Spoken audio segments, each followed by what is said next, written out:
नमस्कार, सुस्वागतम, वेलकम, अभिनंदन।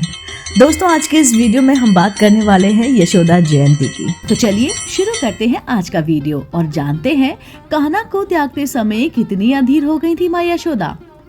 नंद बाबा चुपचाप रथ पर कान्हा के वस्त्राभूषणों की गठरी रख रहे थे। दूर ओसारे में मूर्ति की तरह शीश झुकाए खड़ी माँ यशोदा को देख रहे थे और कह रहे थे, दुखी क्यों होती हो यशोदा, दूसरे की वस्तु पर अपना क्या अधिकार। यशोदा ने शीश उठाकर देखा नंद बाबा की ओर। उनकी आंखों में जल भर आया था। नंद निकट चले आए। यशोदा ने भारी स्वर में कहा, तो क्या कान्हा पर हमारा कोई अधिकार नहीं? 9 वर्षों तक हम असत्य में लिपट कर जीते रहे। नंद ने कहा, अधिकार क्यों नहीं है? कान्हा कहीं भी रहेगा, पर रहेगा तो हमारा ही लल्ला ना। पर उस पर सबसे ज्यादा अधिकार तो देवकी और वासुदेव का ही है और उन्हें अभी कान्हा की आवश्यकता भी है।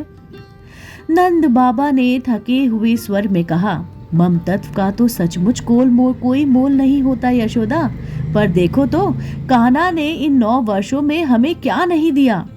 उम्र के उत्तरार्ध में जब हमने संतान की आशा छोड़ दी थी, तब वह हमारे आंगन में आए। तुम्हें नहीं लगता कि इन 9 वर्षों में हमने जैसा सुख जीवन जिया है वैसा कभी हम जी सकते थे? दूसरे की वस्तु से और कितनी ही आशा करती हो यशोदा, एक ना एक दिन तो वह अपनी वस्तु मांगेगा ही। कान्हा को जाने दो यशोदा। यशोदा से अब खड़ा भी नहीं हुआ जा रहा था। वे वहीं धरती पर बैठी गई और कहा, आप मुझसे क्या ताकने के लिए कह रहे हैं? क्या आप समझ रहे हैं कि आप मुझसे बोल क्या रहे हैं? नंद बाबा की आंखें भीग गई। उन्होंने हारे स्वर में कहा, तुम देवकी को क्या दे रही हो?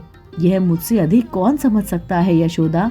आने वाले असंख्य युगों में किसी के पास तुम्हारे जैसा दूसरा उदाहरण नहीं होगा।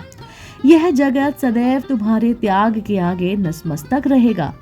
यशोदा आंचल से मुंह ढांप कर घर में जाने लगी तो नंद बाबा ने कहा, अब कन्हैया को भेज दो यशोदा, देर हो रही है।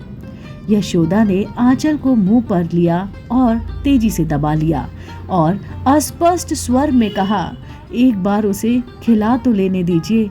अब तो ना जाने मैं उसको कब मिलूंगी, कौन जाने वो कहाँ मैं कहाँ। यशोदा माखन की पूरी मटकी लेकर बैठी थी और भाव से कान्हा को ओक तक निहारे जा रही थी और उनको मटके में से माखन निकाल कर खिला रही थी। कन्हैया ने कहा, एक बात पूछूं मैया? यशोदा ने जैसे आवेश में ही कहा, पूछो लल्ला। तुम तो रोज मुझे माखन खाने के लिए डांटती हो, आज फिर अपने हाथों से ही खिला रही हो, क्यों?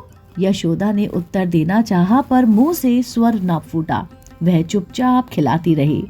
कान्हा ने पूछा, क्या सोच रही हो मैया? यशोदा ने अपने अश्रु को रोक कर कहा, सोच रही हूँ कि तुम चले जाओगे तो मेरे को मैया मैया कौन कहेगा और मेरी गैया कौन चराएगा? कान्हा ने कहा, तनिक मेरी सोचो मैया, वहाँ मुझे इस तरह माखन कौन खिलाएगा? मुझसे तो माखन छिन ही जाएगा ना मैया। यशोदा ने कहा और कान्हा को चूम लिया और बोली, नहीं लल्ला, वहाँ तुम्हें देवकी रोज माखन खिलाएगी। कन्हैया ने फिर कहा, पर तुम्हारी तरह प्रेम से कौन खिलाएगा मैया? अब की यशोदा कृष्ण को स्वयं को लिपटा कर फफक पड़ी। मन ही मन ने कहा, यशोदा की तरह प्रेम तो सचमुच कोई नहीं कर सकता लल्ला, पर शायद इस प्रेम की आयु इतनी ही थी।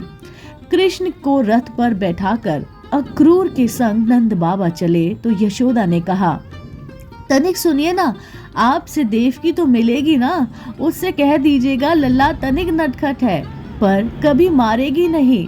नंद बाबा ने मुंह घुमा लिया। यशोदा ने फिर कहा, कहिएगा ना, मैंने लल्ला को कभी धूप से नहीं छुआ है, हमेशा हृदय से लगा के रखा है। नंद बाबा ने रथ को हाँकना शुरू किया। यशोदा ने पीछे पीछे फिर कहा, कह दीजिएगा ना कि लल्ला को माखन बहुत प्रिय है, उसको ताजा माखन खिलाएगी, बासी माखन में कीड़े पड़ जाते हैं।